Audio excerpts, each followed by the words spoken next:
I got a bone to pick. That's my little cliche thing. I got a bone to pick about, things that we've talked about when we've had many conversations over the years about some of the behaviors that we see that happen unfortunately, in a lot of the corporate settings. It's just really frustrating, especially if you're someone who's really conscientious about your work and you really want to do the best, but you're not empowered to do so because of the environment. Strategy is standard. But leading people, that's where the magic happens. In every organization, there comes a moment, a shift, a stretch, a choice. How do you help your people thrive? Give them the voice, the tools, and the leadership they deserve.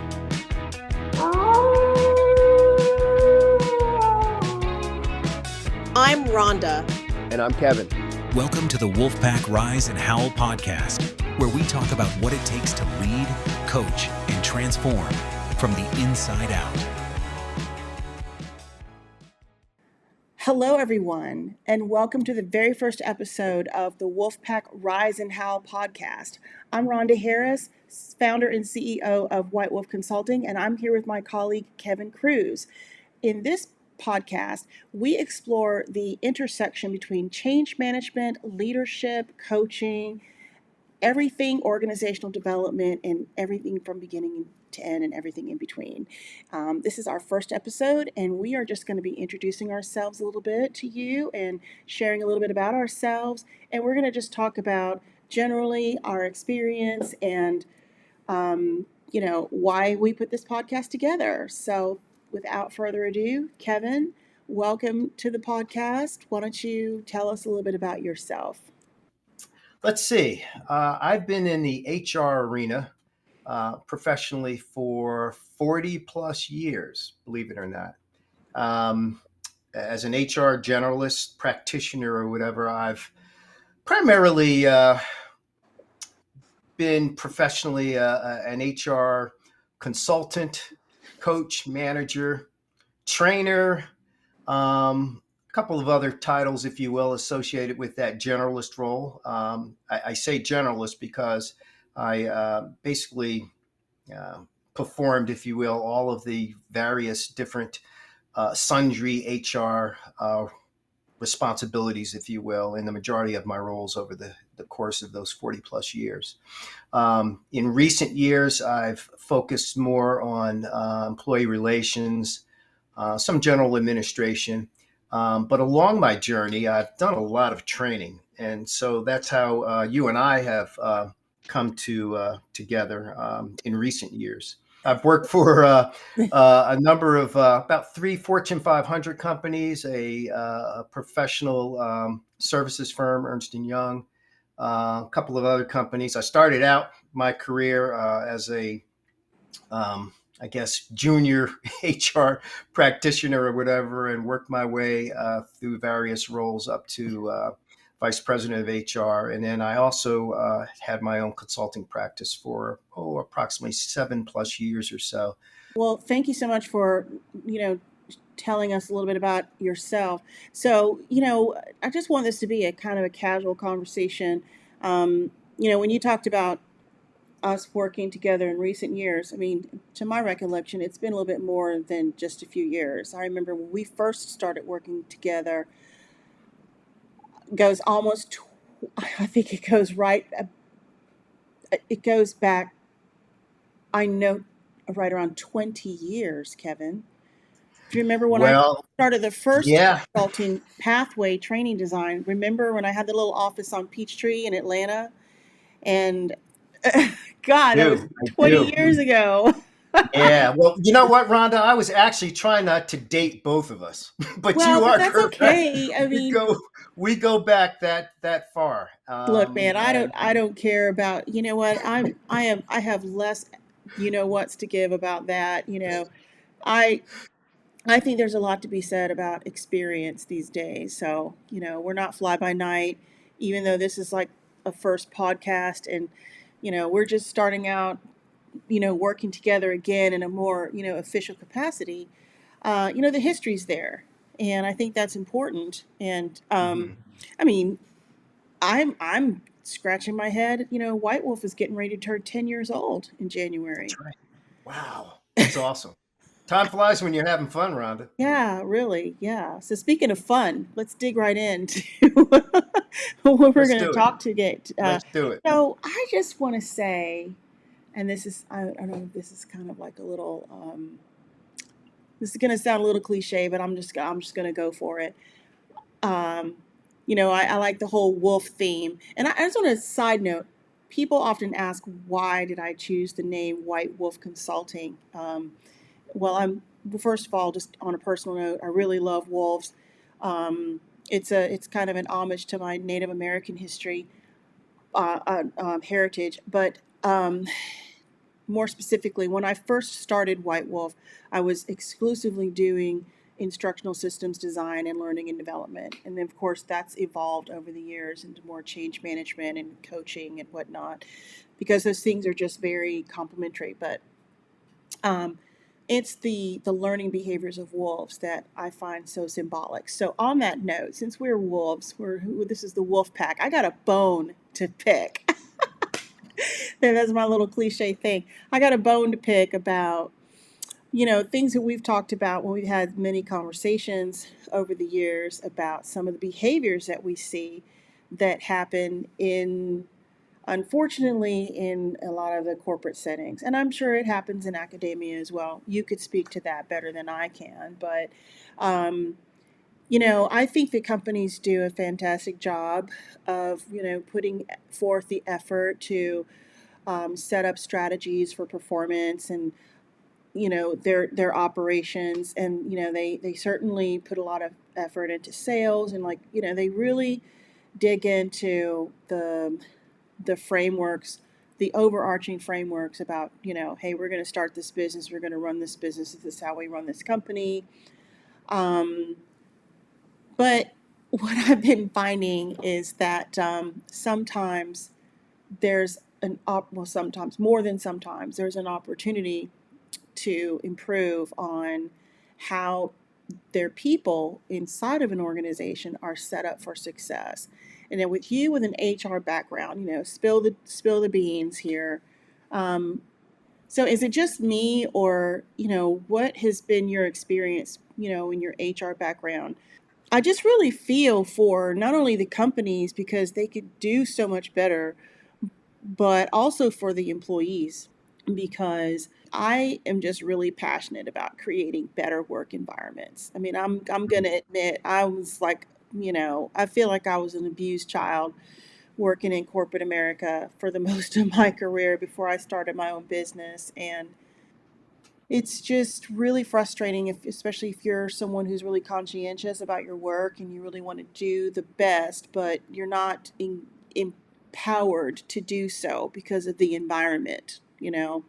So I just kind of wanted to, just talk about that today, because why I'm still scratching my head trying to figure out, why would a company undergo like a massive change, like a software change or something, and not employ a change management initiative? Why would a company think that um, the best way to incentivize their employees is to like give them pizza on Friday and put a foosball in the break room or something? These are not, these aren't, there's just not sufficient anymore. I've read so much research about that lately as well. That's not what people really want. They want to be developed, they want to feel cared for, and they need better work environments. So Hmm. from the insider's perspective, you having a background in HR, what say you, Kevin? Why does this happen? Well, yeah, yeah. First of all, it's not a figment of your imagination that these things that you've observed from the chair that you sit in as a consultant. No, it's real, and it's I've seen it throughout my entire career. There's been some ebb and flow in some of the dysfunction that I've seen, but it just comes down basically, Rhonda, to what I like to refer to as fundamental blocking and tackling of managing. or Mm-hmm. leading people. And with regards, very specific to change um, uh, scenarios, change management. Typically, they're well intended but poorly planned for, Mm-hmm. executed. Um, it's as you and I have often referred to the phrase, you know. Uh, I want to say low hanging fruit, not low hanging fruit. It's flavor of the month initiatives, if you will. There's that initial excitement. Let's go get it. Let's go after it or whatever, but not adequately prepared for that particular change. And so, in my example, what I'm responding to very specific is change management initiatives. But you've also mentioned a number of things that you've cited as troubling with regards to leadership and managing people.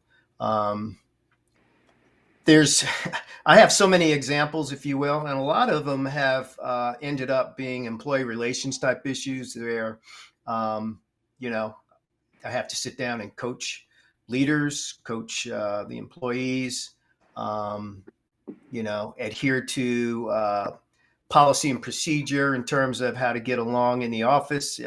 Very, very type of things that you wouldn't think we would need to engage in, but are very necessary when things go awry.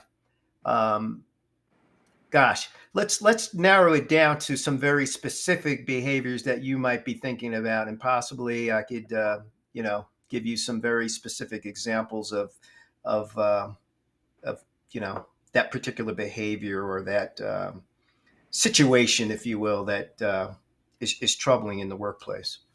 Yeah, I was about to ask you, like, what are some of the let's just dig right into the juicy parts. Like, what are some of the worst things that you've seen? And, you know, I mean, I would be interested in hearing different perspectives. Like, what kinds of themes have come up that you've seen over the years? Like, what is it that makes employees disengaged and Mm-hmm. lean towards doing things? Because I believe that people are for the most part innately well intended good people. Maybe that's naive, whatever. But I mean, unless you're just a complete jerk, I don't think that people get up and come to work every day with the intention of being, difficult.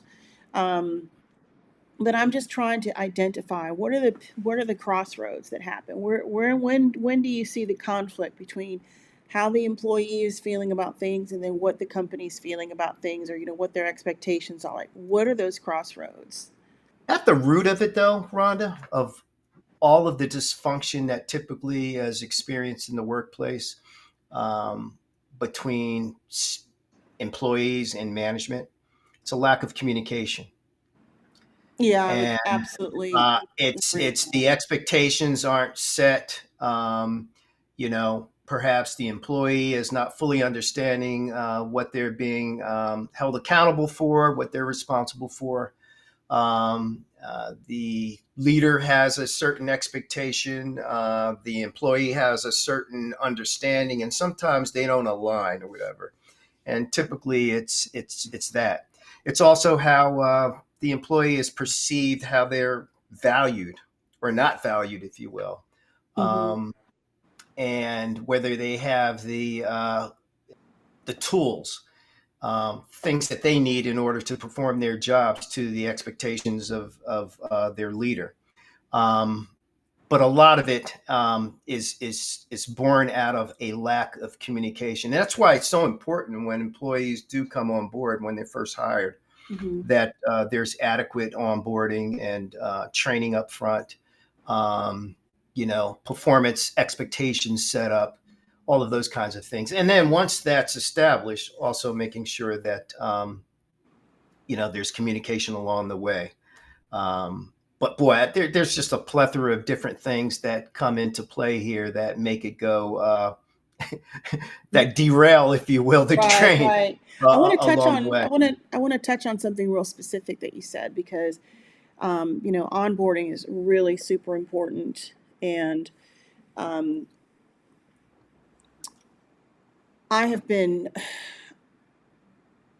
quite surprised at the number of companies that I've encountered over the years that don't have formal onboarding for people. I mean, we're talking about big companies. It's just interesting, you know. Um, and I myself, going back to my younger days, when I was really, really young in my 20s, I remember working in places where onboarding consisted of here's your uniform, here's your name tag, here's how you log in your hours and whatever, and good luck, welcome. that's that's it. And then you get some swag, and that's kind of it, right? Um, and when you don't know any better, you don't know that really you should have gotten more, right? And I think that Hmm. what can happen is that's the employee that's going to be more likely to become disengaged and disgruntled. And the reason I wanted to touch on this, I'm going to come to my question, is because it's one of our pillars. It's one of our pillars here is, creating strong onboarding programs. And, because I've experienced it from the employee perspective, it's super frustrating. And nothing says we don't really give a rip about you, like not bothering to even properly welcome you through a formal, and it doesn't have to be super formal. When I say formal, I just mean that one exists and that you consistently make people go through it, and that you have one. And when I say formal, I don't mean like it's got to be pomp and circumstance. It's got to be overly over the top or anything like that, but just that you have one and it's a part of your policy. It's a standard and it's in place. Um, I've felt those feelings, and I even had an experience. I'm not going to name the company, but this goes way, way, way, way back 30 years ago, or actually more, well, about 30 years ago. A company that I worked for, I enjoyed working there. I stayed there for quite a few years, but as I rose up into management, I didn't get any formal training. I was just left to just sink or swim. I wasn't supported. I was completely unaware of how much I didn't know. Okay, until something came around, and I think an area manager came around, and they were talking with me, and they found out that I had not been sent to any training for my management role that I had recently been promoted into. And they were like, well, that's against company policy. I'm like, oh, well, whatever. I'm not going to get into the why that happened, because that GM just didn't care, is what it boiled down to. But so once I went to training, when I came back to the workplace after, because that training was off site, let me tell you, I was mad as a hen, man. I was so mad. And I literally did not view my manager the same ever again. I had no respect for him, because I was thinking to myself, wow, my job could have been made so much easier if I would have been initially sent to this training, if you cared enough to invest in me so that I could actually do a better job, and that I wouldn't have the stress and the anxiety that I had. And then the thing about it that really ticked me off was that I was so unaware of what I didn't know, because I hadn't been trained. I didn't know that I wasn't doing certain things correctly. I didn't know that I could have done things differently and better. I didn't know that there were tools and resources available to me to make my job a lot more enjoyable and less stressful. So that really, really sucked. And if we had a meter of like the, engaged employee, and if you had like to take points down, lost a lot of points with me, big Hmm. time. Now, take that into a situation, that like this happens every day across the world, I'm sure, Hmm. um, I didn't get any formal onboarding. And so this is the risk that companies take by not investing in people. It's subtle. They Yeah. may not hear it outright.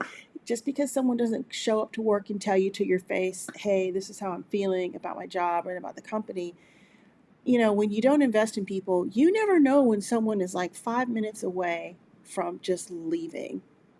And Mhm. then they may leave and they never even will tell you why they left, you know? Yeah, yeah, So, so true.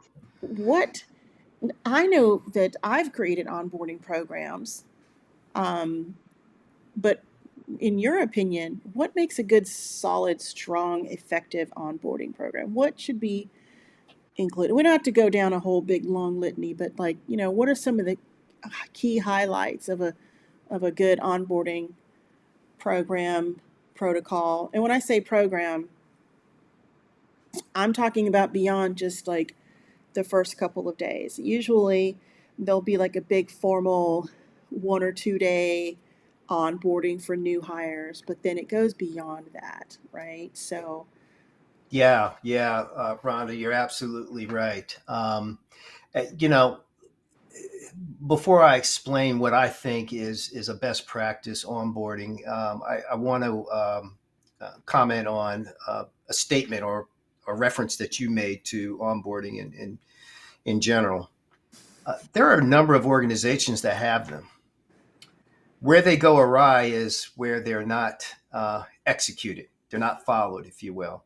As I mentioned earlier, an example of a change management initiative, the well intended change is there, but it's poorly executed, and you find the same thing with onboarding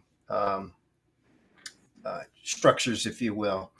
Uh, the first couple of days, the first week, we'll say, maybe the first 2 weeks, um, they're executed. The employee makes their rounds, meeting with several people that they need to know and help them to understand their roles and responsibilities. But after that week or that first 2 weeks or whatever, it falls off. And then everybody becomes so busy and they forget that they even have a new employee on the team. Okay. That mhm. employee has received their first couple of weeks of orientation and they're ready to conquer the world, and so they're left to operate on their own, and they don't get the ongoing support, if you will, and guidance that they need, and that's typically the issue with most onboarding structures that I've experienced personally.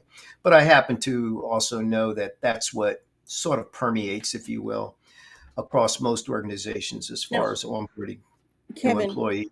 let me interject real quick if you don't mind, Hmm. because you really just reminded me of something that is unfortunate that I've seen happen is when you're talking about, for the first little, beginning period, everybody's gung ho.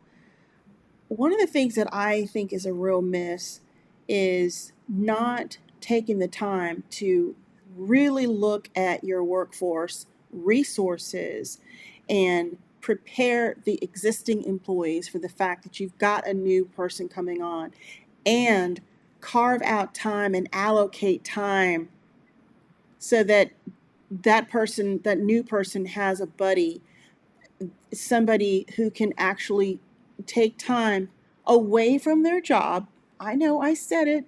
Yeah, you're going to have to take time away from your job to help this new person acclimate to the work. I have had some instances where that was done well, but unfortunately, when things are tight and nobody prepared the current employees that they're going to have to help this new person, they're asking the current employees to stretch themselves a little bit more and bend time, because how do you continue to keep up your performance expectations, keep up your productivity, keep producing whatever it is that you do. You're going to keep it the same work output, but now you're also being asked to somehow feather in some kind of time to sit with the new person and give them time to train them on this, on the softwares, teach them just whatever, like just that initial initiation phase for them to come into the fray of how things are done. It's taxing on the people who are already there.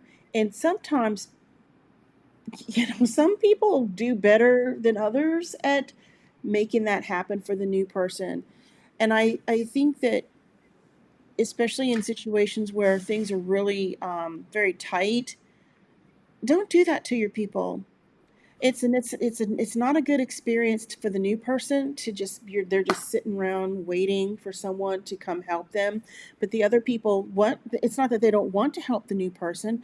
They're strapped, and nobody created a situation, nobody crafted things in such a way that they could Yeah. plan ahead so that they Hmm. would have resources available to shadow that person for a given period of time. And I think there's a risk, especially in critical safety environments, where, if that person doesn't get it right, like that could be, that's just not acceptable. So I Yeah. just wanted to add that because of what you said, because it's like, oh, Yeah. there's That's that that's that's component. that's a great ad. You're spot on, Rhonda. And you know what makes the better or the best practice, if you will, orientation and onboarding process is, first of all, taking the time out to understand the needs. And guess what? Every time that particular role opens up, it should not be a cookie cutter approach, okay? Because the person that's being replaced, the new person who's coming in or whatever, might have a separate set of needs, if you will, based on what they're bringing into that role. What skill set that they have, what experience that they have, and so you really need to leverage that particular initial training, if you will, tailor it, if you will, to the needs of that particular new employee. But one thing that I want to really emphasize, Rhonda, which you speak to, is that uh, it takes a village, okay? You cannot rely on the overworked staff that's already, covering maybe more than their desk, if you will, Hmm. with regards to responsibility to spend, the amount of time. So it has to be carefully choreographed, if you will.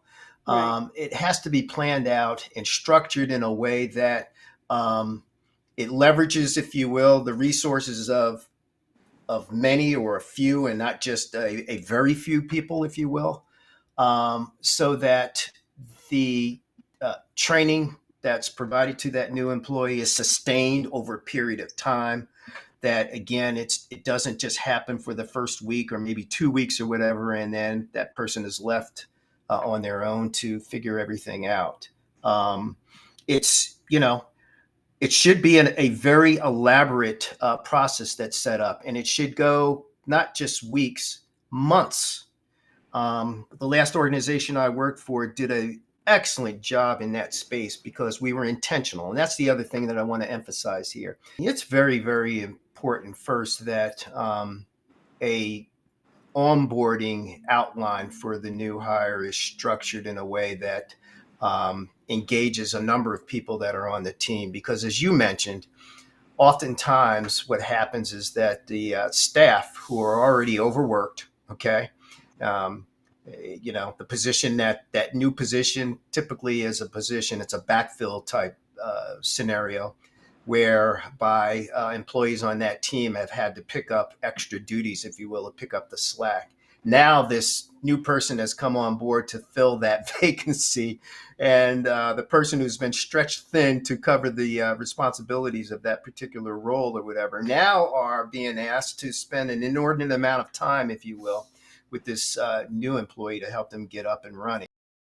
So it takes sort of a village, if you will, if I could borrow that phrase, Yeah. a village within that team, if you will, to help onboard that new hire that comes on board. Right. Um, and and there's certain roles, if you will. You mentioned, I think you mentioned a buddy. Wow, they are so invaluable to a new hire to have one, and it's really it's kind of surprising to me that the buddy system isn't as widely used as it should be in most organizations. Um, I've, worked with buddies or have had buddy systems in place to help with orientation of new hires, or people who have been around for a while and have gotten promoted into a new role or whatever, and they were assigned a buddy to help them in that particular assignment.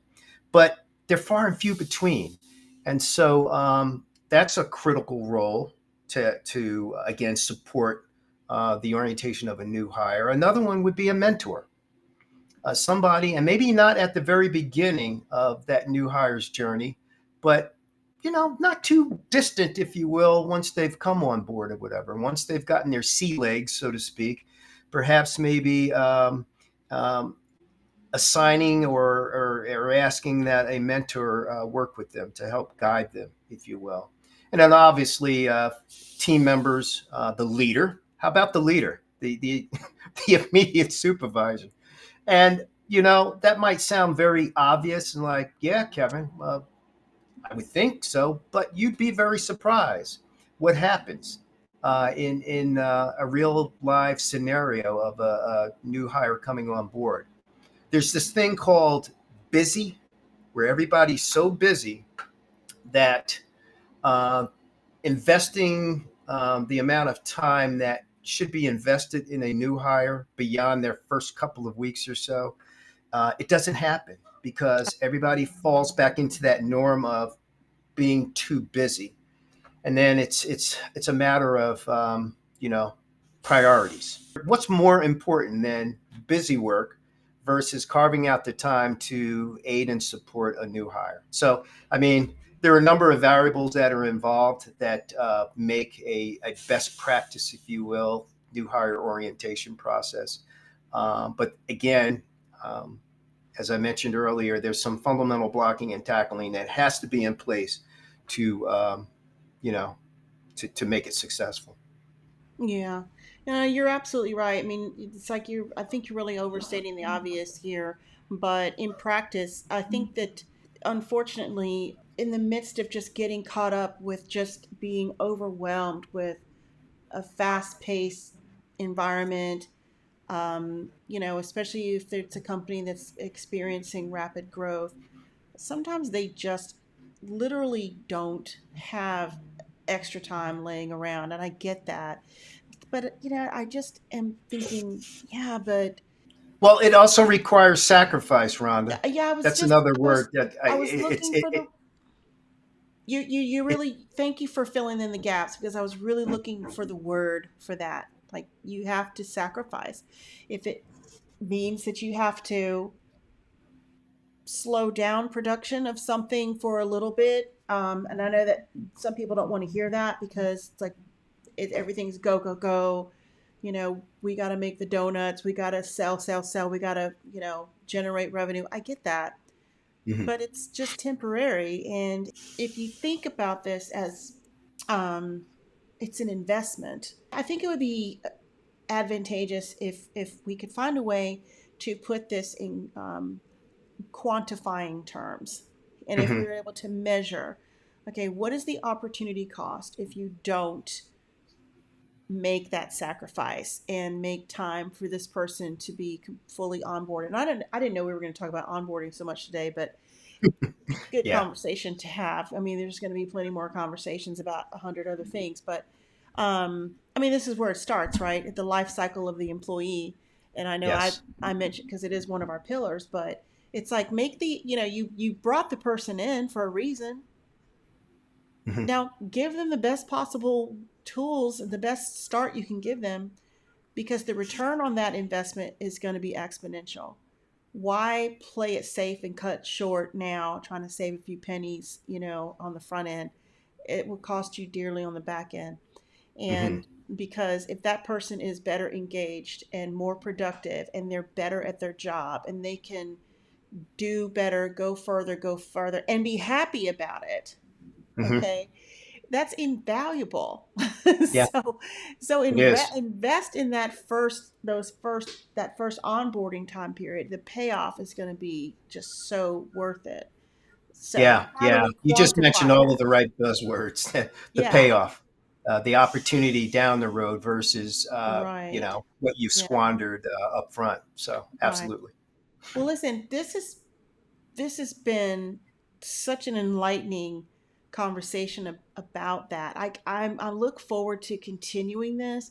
I think the next time that we talk, maybe we can get down into some of the nook and cranny details of like what does that look like? Okay, it should have this, it should have this, it should have this. That's Hmm. where, and then that's going to take, and because we're about out of time, but that's what I want to explore next is, continue this conversation. Let's build a proper onboarding. How about that? Hmm. We can do that the next time. Let's do it. By the way, Rhonda, that was one of the uh, last projects that I worked on prior to my retirement, and so I've got that one freshly etched in my mind to Oh, share some good. I details can't with wait you. for it. Yeah, Yeah, because absolutely. and then what I want to dig into is not only building a better onboarding for in a traditional sense for people who are coming into the office and so it's going to be in person face to face, but the challenge sometimes is how do you onboard remote workers?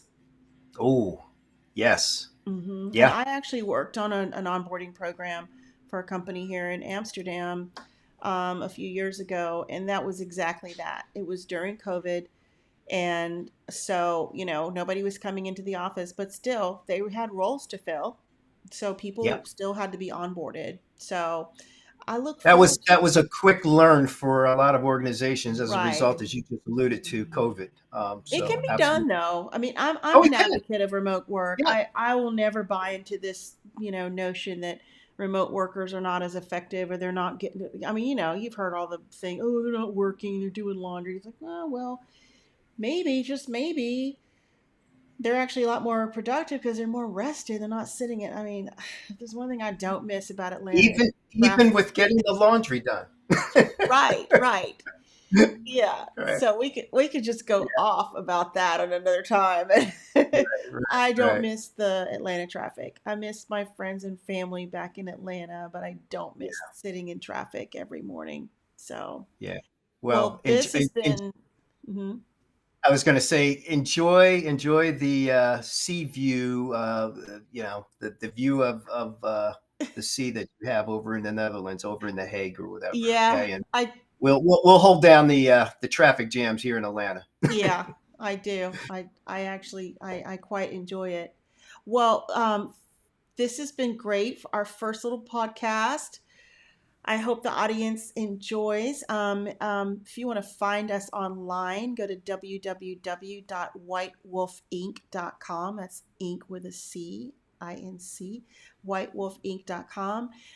You can find us on YouTube and you can find us on LinkedIn as well. So I'll put some links in the description if you're finding this podcast on our YouTube channel. And anyway, thanks everybody for listening. This was our first time. We're just kind of getting this started. If anybody has any topics that they would like for us to discuss, please contact us and let us know because we are all about talking about organizational development, corporate stuff, and how to make things better and how to elevate the employee experience. All right. Thanks, everybody. We'll see you next time. Thank you.